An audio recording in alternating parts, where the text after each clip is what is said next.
My name is Esperanza, and I am 28 years old. I work as a trauma nurse at Boston Memorial Hospital, saving lives every day. Yet my own parents decided mine was worth nothing more than a price tag. I still remember the confusion when I woke up in that sterile hospital room, my body broken from the car crash, only to overhear a doctor say I was officially dead on paper. In that moment, my world shattered worse than my bones ever could. My parents had reported me dead for a $500,000 insurance payout. If you are watching this from somewhere you have felt abandoned by family, drop your location in the comments and subscribe to join others who have risen from the ashes of betrayal. I grew up in Brookline, a comfortable middle-class suburb just outside Boston. Our house was nice enough 2 stories with a small yard that my father Michael kept meticulously maintained for appearances rather than for me to play in. My mother Diana was always concerned about how things looked to the neighbors, to her friends at the country club, to anyone who might judge our family status.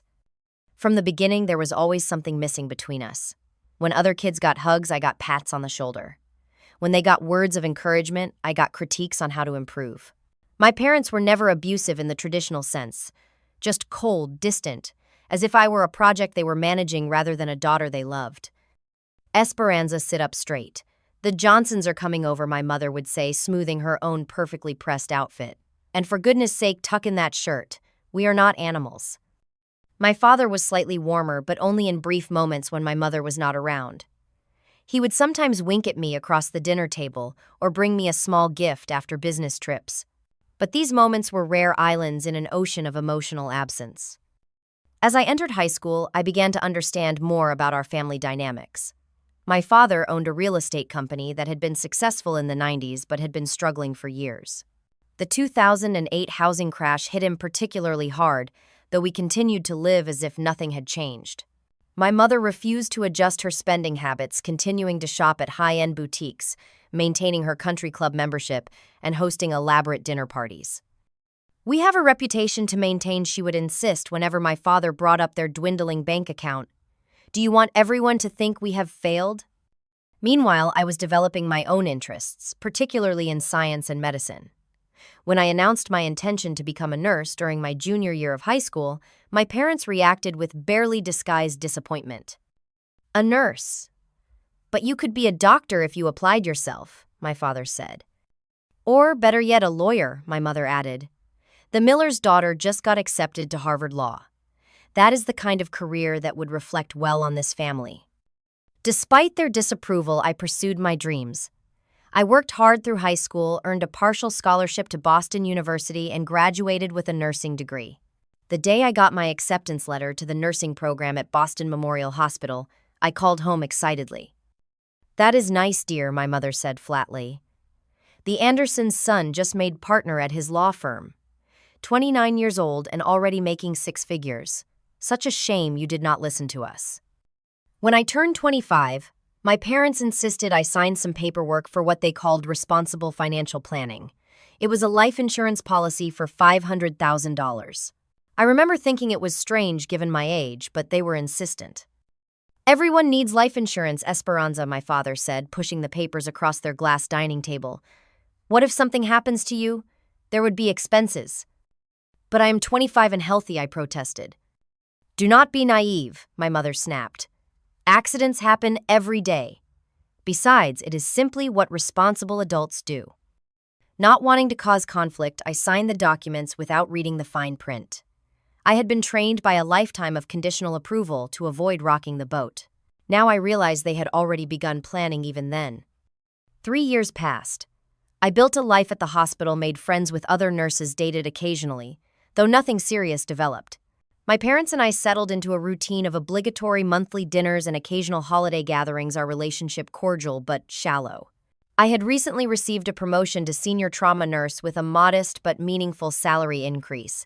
I called to tell them the news. That is nice, my father said, his voice distracted. Listen, Esperanza. Do you still have those insurance documents we had you sign? We need to update some information.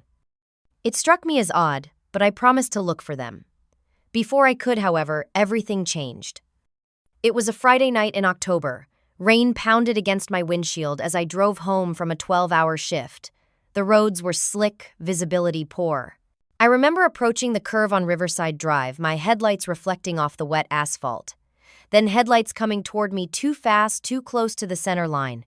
I swerved to avoid them, felt my tires lose traction, and then my car was spinning. The last things I remember were the screeching of tires, the sickening crunch of metal, and a strange floating sensation before everything went black. I had no idea that in that moment my parents would see not a tragedy but an opportunity. Consciousness returned to me in fragments.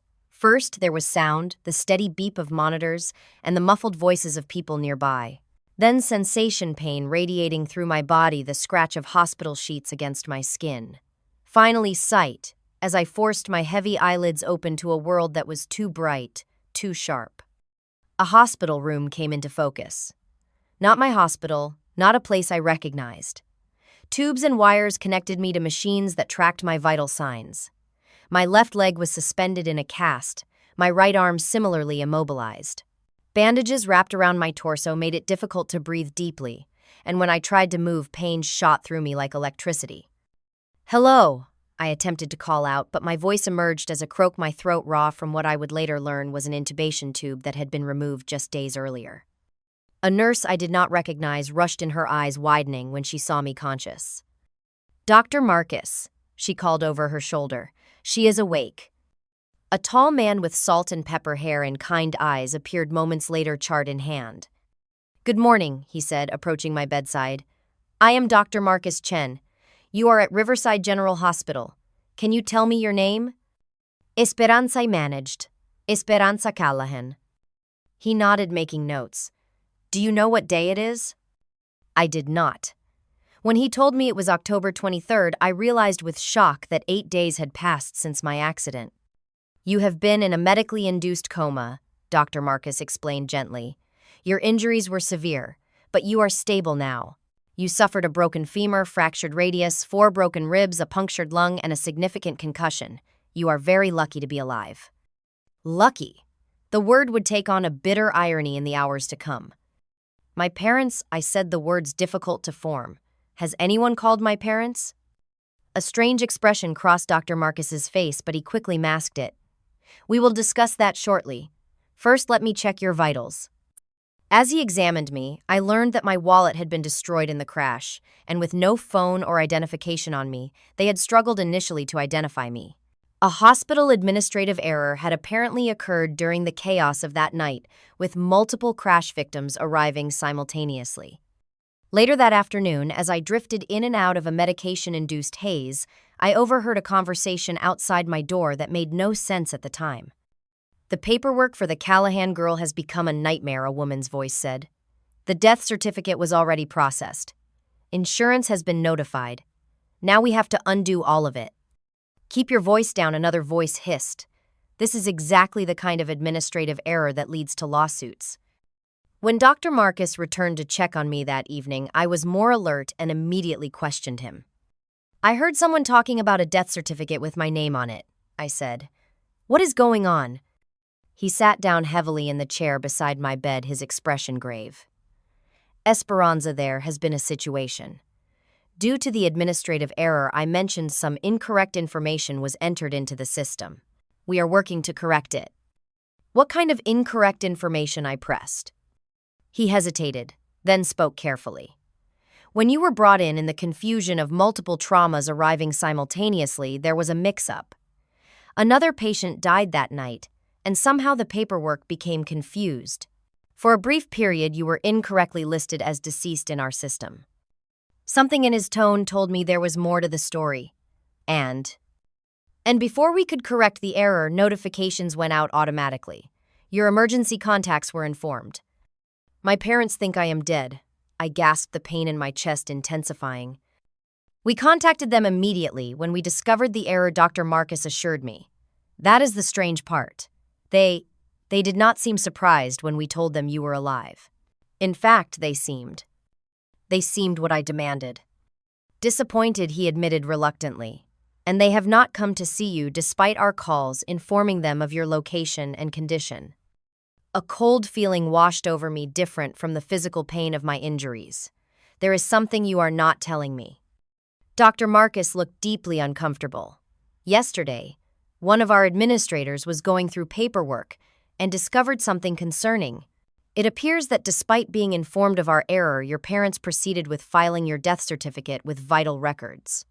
And according to our insurance liaison, a claim has already been made on your life insurance policy. The room seemed to tilt around me. That is impossible. They know I am alive. You told them. Yes, we did, he confirmed. Multiple times. Yet they have proceeded as if you are deceased. I am deeply sorry to tell you this, but we believe they may be committing fraud. I shook my head in denial, causing pain to spike through my skull. This could not be real. My parents were cold. Yes, disappointed in me often, but they would not do this. They could not be trying to fake my death for money. I need to see proof, I whispered. I need to see what you are talking about. Dr. Marcus nodded grimly. He left and returned with his personal tablet.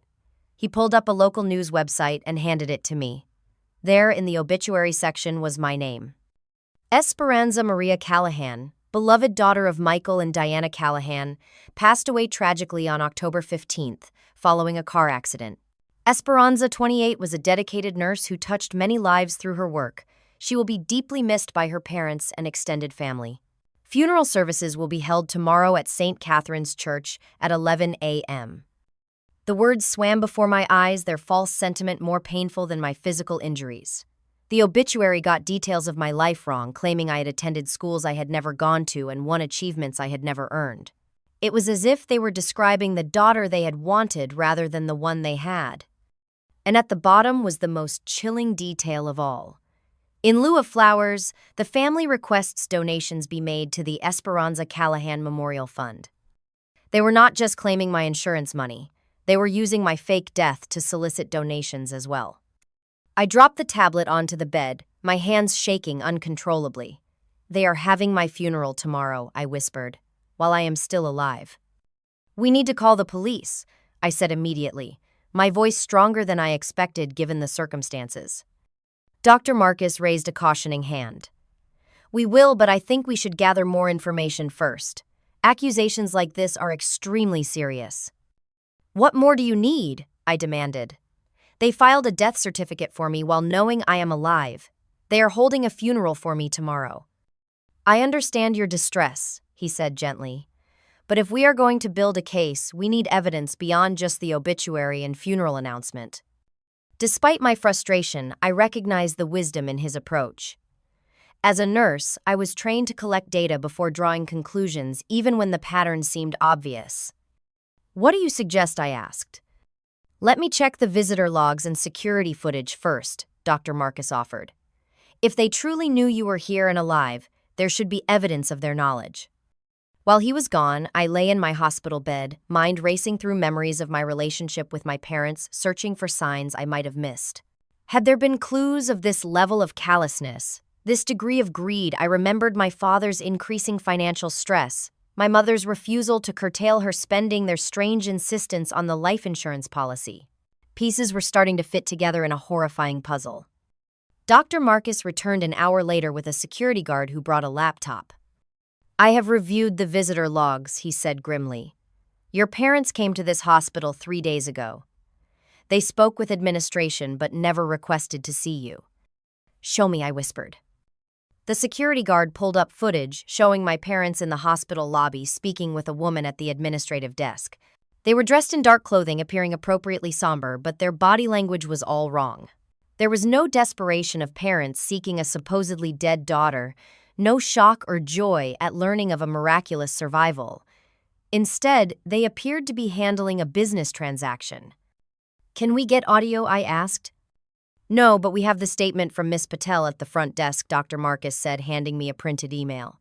She says they asked for documentation of your time of death and copies of the initial incorrect death report for insurance purposes. When she informed them that you were alive and offered to direct them to your room, they declined and left promptly. My stomach churned with nausea that had nothing to do with my injuries. My own parents, I murmured. My own parents. There is more, Dr. Marcus said hesitantly. The nursing notes from your first 2 days here when you were unconscious show that your parents called daily asking about your condition. But the questions they asked were strange.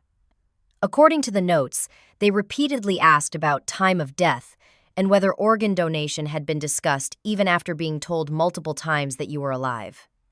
I closed my eyes, trying to process this betrayal. "I need my phone," I said suddenly. "Is it here? Did it survive the crash?" A nurse retrieved my personal effects, and miraculously my phone had survived, though the screen was cracked. It had been dead for days, but when connected to a charger, it slowly came back to life. As notifications flooded in, I saw 6 missed calls from my parents in the days before my accident. I had been working long shifts and had not had time to return them. When I checked my voicemail, my blood ran cold. "Esperanza, it is your father. Call us back immediately about those insurance documents. We need to verify some information before the end of the month. It is urgent." Another message from my mother: "Esperanza, this is extremely important. Your father and I need the policy number from those life insurance documents we had you sign. Call back today." Both messages had been left just days before my accident. They had been pressing me about the insurance right before I nearly died. With shaking hands, I called my insurance company. Pretending to be from the hospital's administrative office, I inquired about the policy. "Yes, the claim for Esperanza Callahan has been processed," the representative confirmed. "The beneficiaries Michael and Diana Callahan should receive payment within 5 to 7 business days." "And when was this policy last updated?" I asked, trying to keep my voice steady. "Let me see. The coverage amount was increased 3 weeks ago, and the beneficiary information was confirmed at that time." 3 weeks ago, right around when they started calling me about updating information. After hanging up, I turned to Dr. Marcus, who had been listening with increasing concern. "They increased the policy right before my accident," I said flatly. "This was planned." Dr. Marcus nodded grimly. "I think it is time to involve the authorities." He stepped out to make the call while I used my phone to search for information about my parents. What I found stunned me further. Their social media accounts, which they rarely updated, suddenly showed plans for an extended European cruise booked for next month. My mother had posted in a community group seeking recommendations for high-end retirement communities in Florida. My father had recently put a deposit down on a luxury car. They were already spending my insurance money. The physical pain of my injuries seemed to recede as a different kind of agony took its place. My hands trembled so violently that I dropped my phone. My heart rate monitor began beeping alarmingly as my pulse raced. A nurse rushed in to check on me, administering medication to calm me when she saw my state. By the time Detective Sandra Wilson arrived 2 hours later, I had managed to compose myself somewhat, though I felt hollowed out as if something essential had been scooped from my chest. Detective Wilson was a compact woman with sharp eyes and a no-nonsense manner that I immediately appreciated. She listened carefully as Dr. Marcus and I explained the situation, taking detailed notes and occasionally asking clarifying questions. "This is one of the most brazen fraud attempts I have encountered," she said when we finished, "and potentially much more serious depending on certain factors." "What factors?" I asked.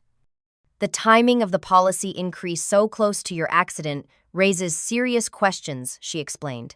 "I will need to investigate whether there might have been any involvement in causing the accident itself." The implication hung in the air. Had my parents merely taken advantage of my accident, or had they somehow caused it? Detective Wilson continued her questioning, gathering details about my relationship with my parents, their financial situation, and the insurance policy. She made several calls from my room, speaking with colleagues, and I gathered financial crimes specialists. "I have run a preliminary background check on your parents," she told me after one such call. "They are in significant financial trouble.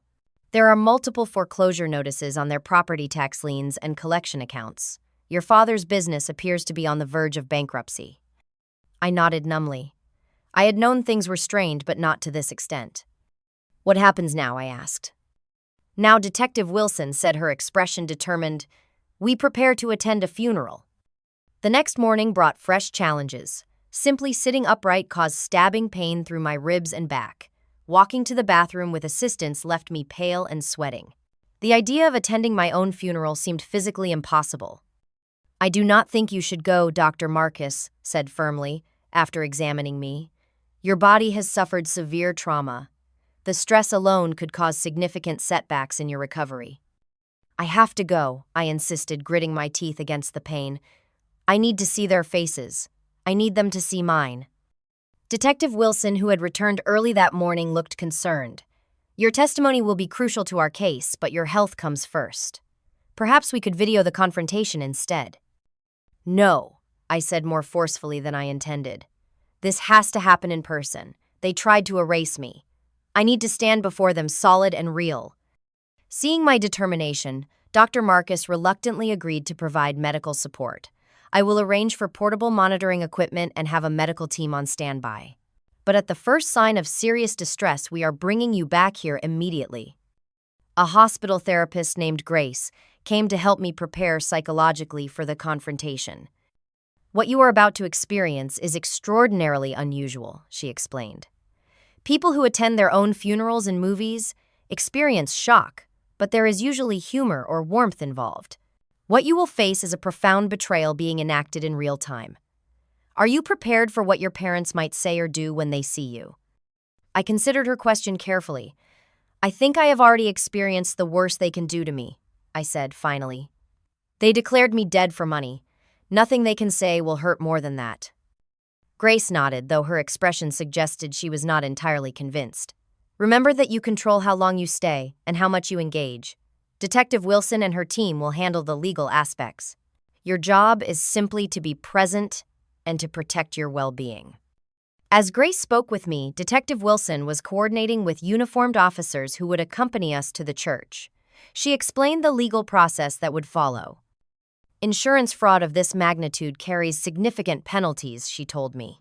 We are looking at potential charges of filing false documents, insurance fraud, grand theft, and possibly conspiracy, depending on what evidence we uncover about the accident itself. How long could they go to prison? I asked, surprised by my own detachment as I asked the question. If convicted on all potential charges, they could face 12 to 15 years, she replied. But that will depend on many factors, including whether they cooperate and what evidence emerges during the investigation. The reality of what was happening finally hit me fully. My parents might spend more than a decade in prison because of what they had done to me. Despite everything, a small part of me ached at the thought.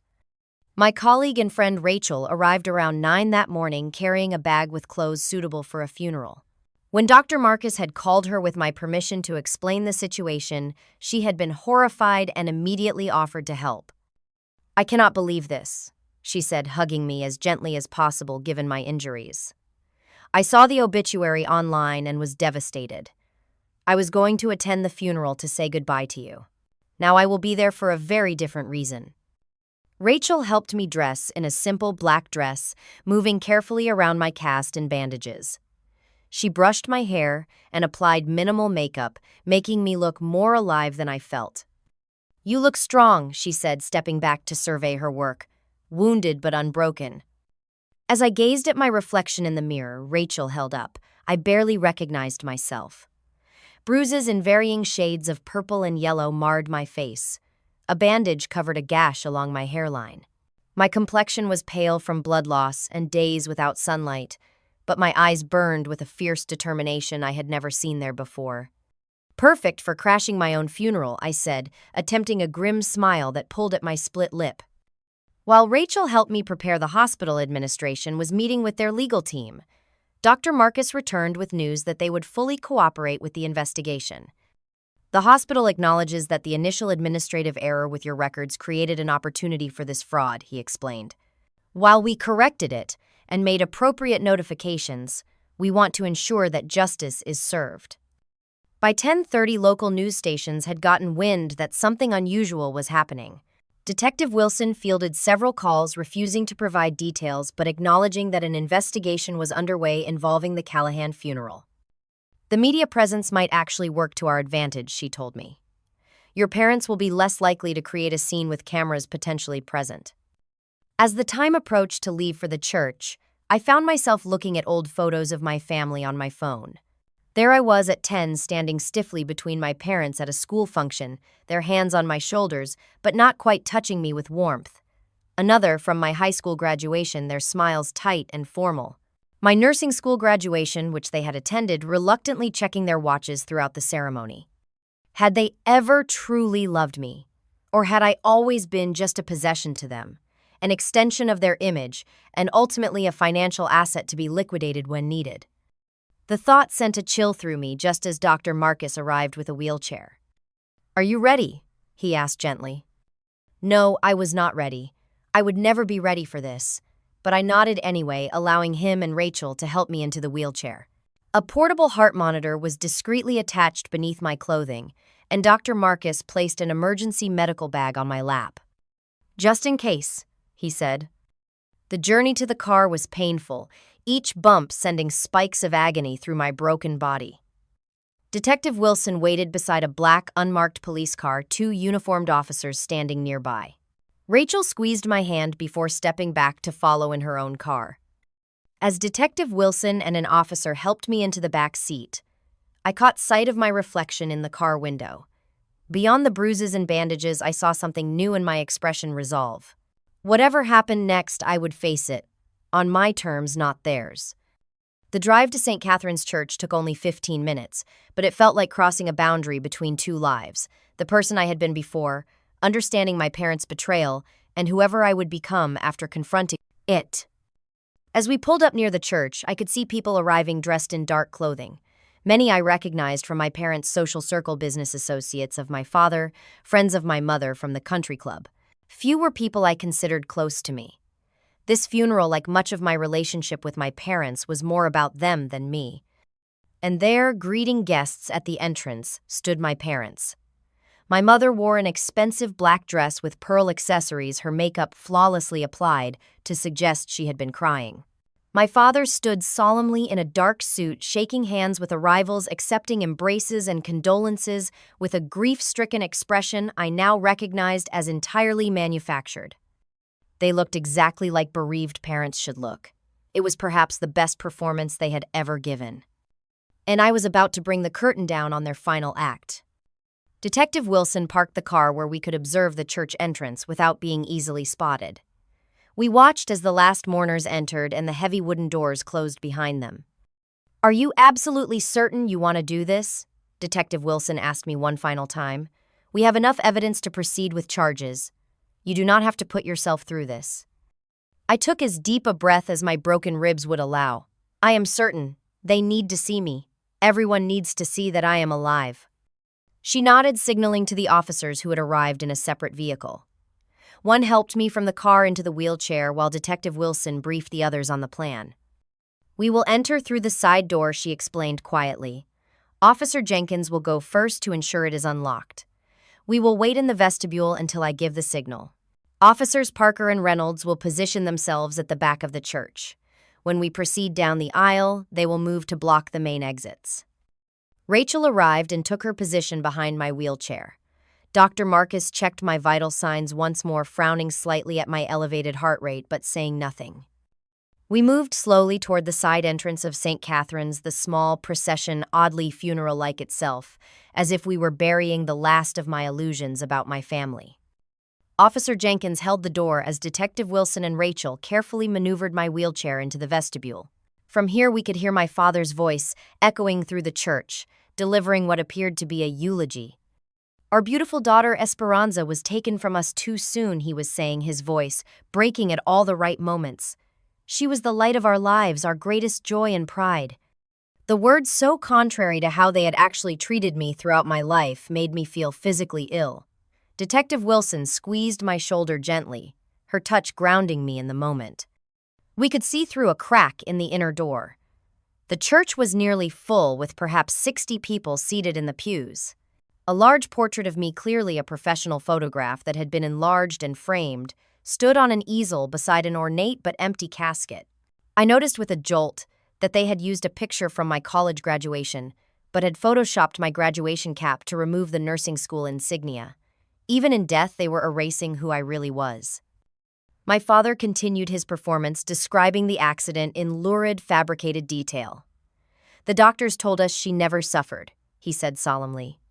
"A small mercy in this unbearable tragedy." My mother sat in the front pew, occasionally dabbing at her eyes with a lace handkerchief. She wore large, dark sunglasses indoors, presumably to hide eyes that were not actually red from crying. Diana and I have been overwhelmed by your support, my father continued. In this dark time, we find comfort knowing that Esperanza's memory will live on through the foundation we are establishing in her name. A foundation. They were going beyond just the insurance money. They were creating a long-term fraud in my name. As we move forward with the financial security that will sadly never bring our daughter back, he continued, we pledge to honor her memory by living the full lives she would have wanted for us. I felt Detective Wilson tense beside me. That statement was practically a confession of their motives. It was time. I nodded to Detective Wilson, who signaled the officers at the back of the church. Then Rachel slowly pushed my wheelchair through the side door and into the church proper. At first, no one noticed us. All attention was focused on my father at the pulpit. We moved silently down the side aisle, approaching the front of the church. It was only when we reached the first few rows that a woman gasped, her hand flying to her mouth. The sound drew others' attention. Like a wave, awareness of my presence swept through the congregation. People turned, eyes widening, whispers erupting. My father, momentarily confused by the disruption, paused in his speech. Then he saw me. The color drained from his face so rapidly I thought he might faint. His mouth opened, but no sound emerged. The papers of his eulogy slipped from his fingers, scattering across the polished floor. My mother turned to see what had caused this reaction, and when her eyes fell on me, she screamed. Not a scream of joy or relief that her daughter was miraculously alive, but a scream of pure horror and shock. "No," she whispered loud enough to carry in the now silent church. "No, this is impossible." Rachel pushed my wheelchair to the center aisle, directly facing my parents. Detective Wilson stood beside me, her badge now visible on her belt. "Hello, Mother." "Hello, Father," I said, my voice stronger than I had expected. "Sorry I am late to my own funeral."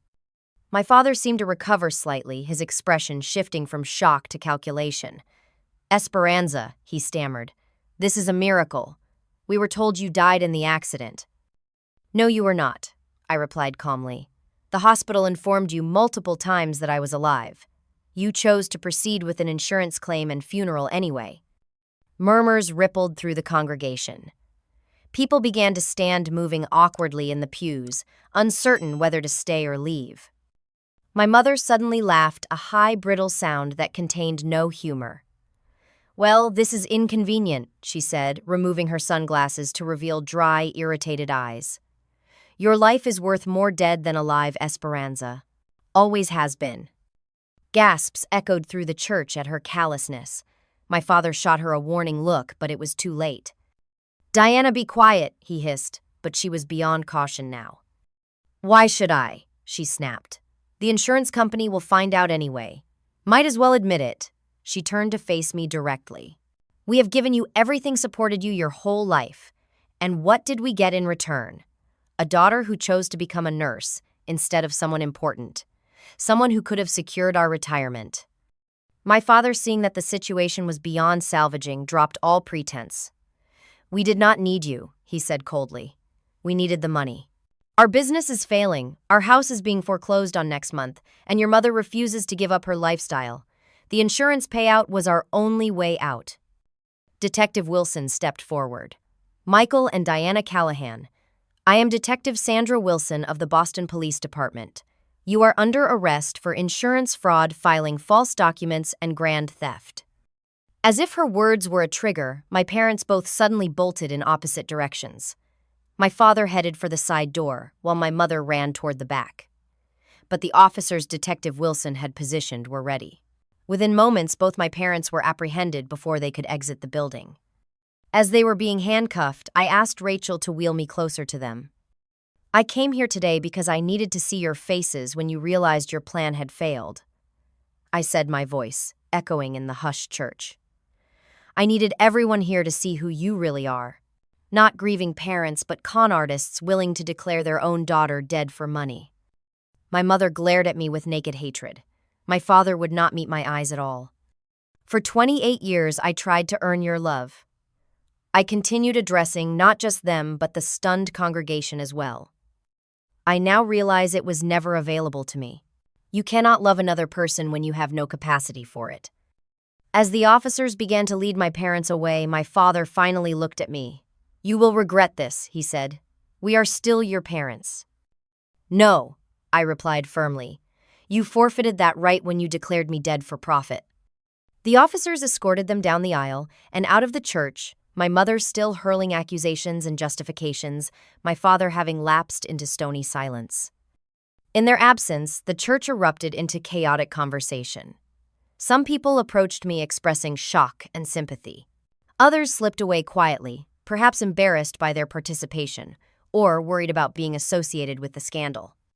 The church pastor, who had been sitting off to the side during the eulogy, approached me with a stunned expression. In 40 years of ministry, I have never witnessed anything like this, he said. I am so deeply sorry, Esperanza. Thank you, I replied, suddenly exhausted as the adrenaline began to fade. But I think this funeral can be officially canceled now.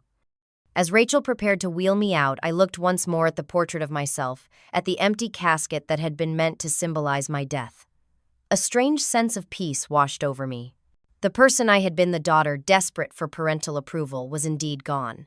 Whoever I would become now would be entirely of my own making. The scene outside the church was chaos. Word had spread quickly, and several news vans had arrived, reporters clutching microphones and camera operators jostling for position. Detective Wilson tried to create a path through them to the waiting police car, but the barrage of questions was overwhelming. Is it true your parents faked your death? Were you aware of the insurance policy? How does it feel to attend your own funeral? The stress combined with my physical injuries and emotional exhaustion proved too much. As we reached the car, my vision began to tunnel, the sounds around me growing distant. Dr. Marcus, who had been monitoring me closely, noticed immediately. Her blood pressure is dropping, he said urgently. We need to get her back to the hospital now. I vaguely remember being transferred from the wheelchair to the back seat of the police car, Rachel holding my hand, Dr. Marcus speaking rapidly into his phone. Then darkness claimed me. I woke hours later in my hospital room, connected to even more monitors than before. Dr. Marcus explained that I had experienced vasovagal syncope, essentially fainting due to extreme stress, which had temporarily worsened my condition. Your body is still healing from severe trauma, he reminded me. Adding psychological shock on top of that is pushing your systems to their limits. Over the next few days, as I recovered from the confrontation, Detective Wilson kept me updated on the investigation, which was growing more disturbing with each revelation. The police had seized my parents' electronic devices, which provided damning evidence. Text messages between them revealed they had been planning this scheme for months, not just taking advantage of an unexpected accident. We found searches on your father's computer for hospitals with administrative errors and how to expedite death certificates, Detective Wilson told me during one visit. They researched which hospital in the area had the highest error rate in their paperwork processing. Even more chilling was what the forensic examination of my car revealed. The brake lines had been partially cut, not enough to fail immediately, but enough to give way under the pressure of sudden braking in wet conditions. We cannot conclusively prove your parents tampered with your car, Detective Wilson said carefully. But we found searches on your father's computer about how brake failures occur and the survival rates of accidents at different speeds. The financial investigation uncovered the full extent of my parents' desperation. My father's real estate business had been falsifying its financial reports for years. He had accrued gambling debts of over $200,000. My mother had maxed out 6 credit cards and taken loans using falsified income statements. They were weeks away from complete financial collapse, Detective Wilson explained. The insurance payout would have solved all their immediate problems and given them enough to start over elsewhere. My parents were being held separately, and according to Detective Wilson, they had already turned on each other. My mother claimed the scheme had been entirely my father's idea, while he insisted she had pushed him to it with her extravagant spending and refusal to downsize their lifestyle. Your mother has been particularly callous in her statements, Detective Wilson admitted reluctantly. She told one interviewer that she had always known you would disappoint them one way or another, and that the insurance policy had been a backup plan for their investment in raising you. My father, apparently recognizing the severity of their situation, eventually confessed to the fraud aspects of the case, though he continued to deny any involvement in causing my accident. He admitted they had seen an opportunity when they received the initial incorrect notification of my death and had decided to proceed with the fraud despite knowing I was alive. "We needed the money more than we needed her," he reportedly told investigators. "She was an adult with her own life. We gave her everything growing up, and this was our return." Meanwhile, my physical recovery continued slowly.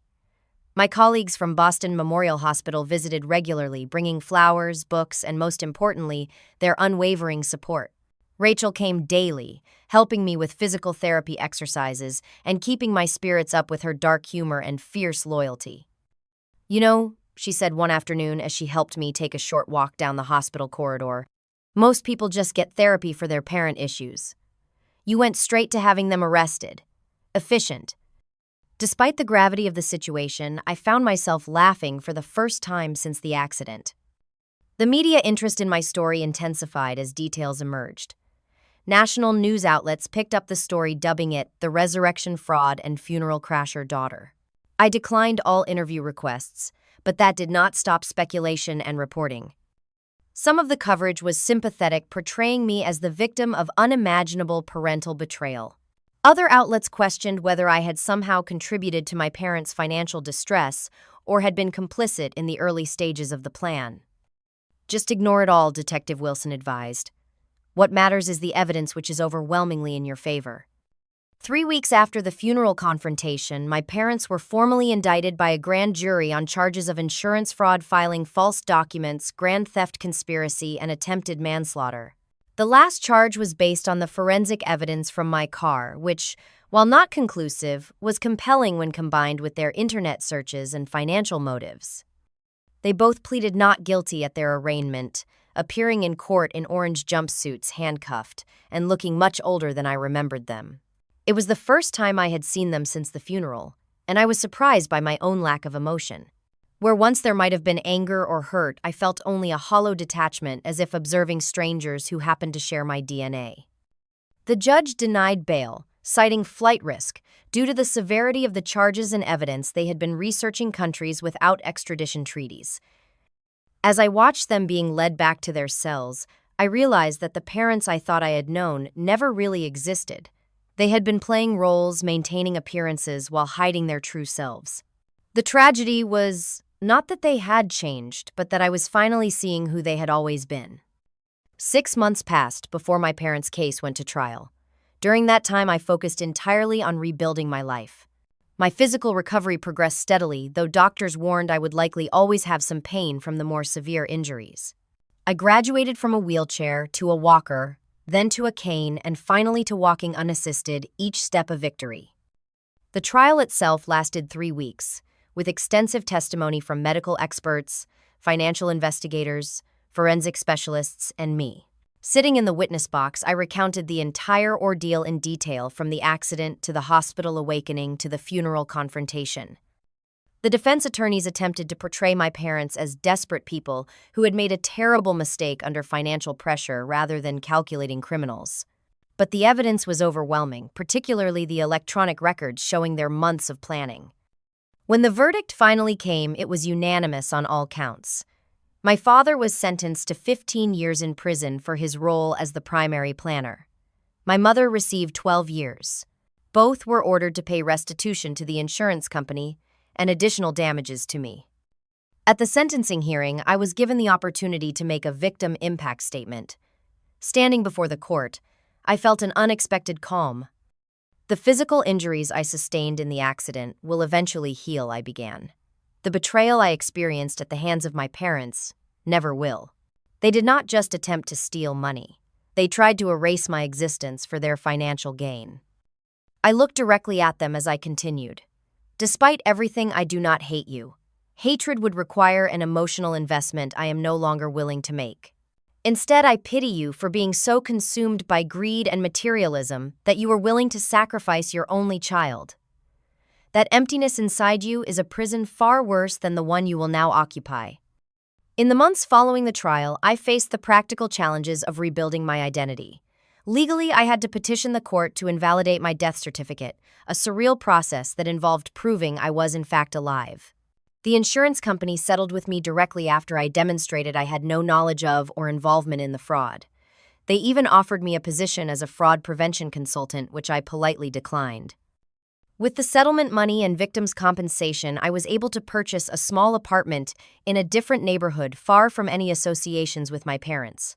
The space became my sanctuary, decorated simply but warmly, filled with books and plants, everything my parents' status-conscious home had not been. After 6 months of recovery and physical therapy, I returned to nursing at Boston Memorial Hospital.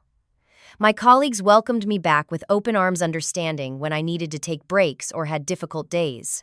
My experience as a patient had given me new insight into the emotional needs of those in my care, particularly trauma survivors. Therapy became a crucial part of my healing journey. My therapist, Dr. Leland, specialized in complex family trauma and betrayal. "What you experienced goes beyond typical family dysfunction," she explained during one session. "It was a fundamental violation of the parent-child bond, one of the most sacred relationships humans form. Your grief is not just for the relationship you lost, but for the one you never truly had." Through our sessions, I began to understand that my parents' behavior reflected their own pathologies, not any failure on my part. I had spent my life trying to earn love that should have been freely given from people incapable of giving it. "The hardest part of healing," Dr. Leland told me, "will be building your capacity for trust again. Your most fundamental trust was broken, which affects how you will approach all relationships going forward." She was right. I found myself questioning the motives of everyone in my life, wondering if they too might betray me if it benefited them enough. But gradually, with support and effort, I began to distinguish between reasonable caution and paralyzing suspicion. My colleagues at the hospital became my chosen family. We celebrated holidays together, shared meals, supported each other through difficult shifts and personal challenges. Rachel, in particular, remained a steadfast presence, never pushing but always available. "Blood makes you related," she told me once, "but loyalty makes you family, and family is who shows up, not who shares your DNA."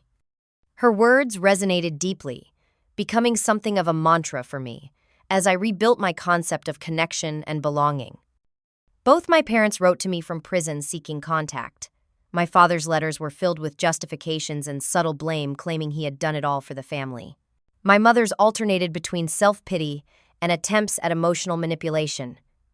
I read the first few, then stopped, realizing they still saw me as a resource to be used, rather than a daughter to be loved. I made the difficult decision not to visit them, not out of vengeance, but self-protection. My therapist supported this boundary. "Forgiveness does not require reconciliation," she reminded me. "You can release your anger without allowing people who harmed you back into your life." As the 1-year anniversary of the accident approached, I took a significant step in my healing journey by adopting a rescue dog named Max, a gentle mixed breed with soulful eyes who had been abandoned by his previous owners. We healed together his trust issues, mirroring my own, our daily walks and quiet companionship providing structure and comfort. I also began writing about my experience, initially as a therapeutic exercise, but eventually developing into a memoir. The process of putting my story into words helped me make sense of what had happened, and I hoped might eventually help others who had experienced familial betrayal. When the manuscript was complete, I decided to publish it under a pseudonym, not wanting the media attention that would come from using my real name. The book, titled Paper Death, found an audience among survivors of family trauma and psychological abuse. Through a reader of my book, I learned about a medical mission program in Guatemala that needed volunteer nurses. 18 months after the accident, with my doctor's approval, I took a leave of absence from the hospital and spent 3 weeks working at a rural clinic. The experience of using my skills to help others in desperate need provided a perspective I had been lacking. "You are a true healer," the clinic director told me on my last day. "Not just of bodies, but spirits. The patients sense your understanding of suffering." Returning to Boston, I started a support group specifically for survivors of family betrayal, creating the community I wished had existed when I was going through the worst of my experience. Our small group met weekly, sharing stories, coping strategies, and gradual triumphs. Family betrayal is uniquely painful because it undermines our fundamental sense of safety in the world, I explained to new members. If we cannot trust those who are supposed to love us most, who can we trust? The answer we discover together is that we must start by trusting ourselves, our perceptions, and our right to be treated with basic human dignity. 2 years after the accident, I visited the scene of the crash for the first time. Standing at the curve on Riverside Drive, I felt a strange sense of peace. This place had been the site of both an ending and a beginning, the dividing line between the person I had been and the one I was becoming. I realized that despite the trauma and betrayal, I would not change what happened if given the chance. The experience had stripped away illusions I might have maintained for decades otherwise. It had revealed the truth about my parents, yes, but more importantly, it had revealed truths about myself, my resilience, and my capacity to build a meaningful life on my own terms. As I stand here today, 3 years after waking up in that hospital room, I can honestly say I am more whole than I have ever been. The scars, both physical and emotional, remain. But they are evidence of survival, not victimhood, reminders of what I have overcome rather than what I have lost. To anyone watching this who has experienced profound betrayal by those who should have loved you, I want you to know that healing is possible. Not because time magically erases pain, but because you have the capacity to build a life of meaning despite it. Blood makes you related, but loyalty makes you family. And sometimes the family we create for ourselves is far stronger than the one we were born into. Have you ever experienced betrayal from someone you trusted completely? How did you rebuild trust afterward? Share your story in the comments below. And if this resonated with you, please like, subscribe, and share with someone who might need to. Hear that surviving betrayal is possible. Thank you for witnessing my journey, and remember, your worth is not determined by those who failed to see it.